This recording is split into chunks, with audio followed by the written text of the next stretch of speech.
Without World War II, there is no way of knowing whether or not Serling would have become a writer, but the war both broadened his experience and placed an emotional pressure on him that demanded catharsis. I had been injured with the paratroopers, a severe shrapnel wound in the wrist and knee requiring hospitalization, and I was bitter about everything and at loose ends when I got out of the service. I think I turned to writing to get it off my chest. Upon his discharge from the Army in 1946, Rod enrolled at Antioch College in Yellow Springs, Ohio on the GI Bill. I really didn't know what the hell I wanted to do with my life, but I went to Antioch because my brother had gone there. I majored in physical ed that first year because I was interested in working with kids. But physical education couldn't fill the pressing need he had for self-expression. He soon changed his major to language and literature. During the war, he had written scripts for Armed Services Radio, as well as lots of bad poetry. Now radio seemed the ideal medium. He became manager of the Antioch Broadcasting System's radio workshop and wrote, directed, and acted in weekly, full-scale productions which were broadcast over Radio WJEM Springfield. During the 1948-49 school year, the entire output of the workshop was written by Serling, and with the exception of one adaptation, all the scripts were entirely original. Later he would call this work pretty bad stuff, adding, "Style is something you develop by copying the style of someone who writes well. For a while you're a cheap imitation. I was a Hemingway imitator. Everything I wrote began, 'It was hot.'" However, he was getting invaluable training in discipline, plus his first taste of practical business matters. Every script he wrote he mailed out to at least one national radio show for consideration.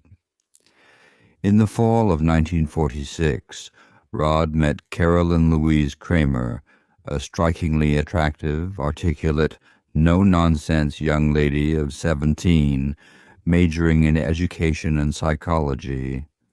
Serling was 21.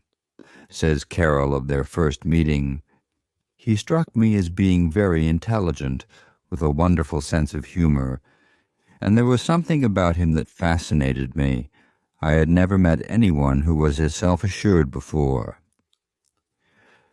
Initially, Carol was a little wary of Rod. He had the reputation to Antioch College of being quite a ladies' man, she recalls. He had dated just about every other girl in the school before he got to me. Soon it became clear to both that theirs was more than just a passing college romance. In the summer of 1948, the two were married. It was a marriage that would last until Serling's death 27 years later. Marriage did little to tone Serling down. If anything, the emotional security of a wife increased his creativity and his determination to succeed. Also undiminished was his often outrageous sense of humor. Carol Serling. I remember one time it was dark and we were in a trailer which had 2 hatches in the top, which could be opened to let in fresh air. I had to go out for a moment, and when I returned, Rod had disappeared. Then I looked up, and there was this head hanging through the open hatch. In the darkness of the trailer it looked horrible, and I screamed. It was Rod hanging upside down on top of the trailer. He got stuck in the hatch, and his friends had to free him. I thought he really deserved it. Serling's first big break came on March 16, 1949, while he was still a college student. Dr. Christian, a radio show that obtained all its scripts through an annual contest.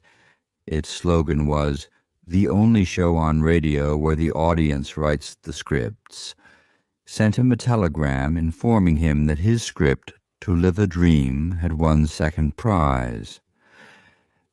The prizes included $500 cash and an all-expense-paid trip to New York for me and Carol, Serling recalled. By the time we were dizzily installed in a big suite of rooms in a plush midtown hotel, I felt like Norman Corwin. Carol Serling noted, the college newspaper ran a story about it with a headline that said, Serling goes to Christian reward. To Live a Dream was about a prize fighter slowly dying of leukemia who keeps a stiff upper lip while starting a younger fighter on the road to the top. That same year, Rod sold 2 radio scripts to Grand Central Station, and the following year his first television script, Grady Everett for the People, to Stars Over Hollywood for $100. Upon graduation, Rod and Carol moved to Cincinnati, where Rod got a job as a staff writer with WLW Radio.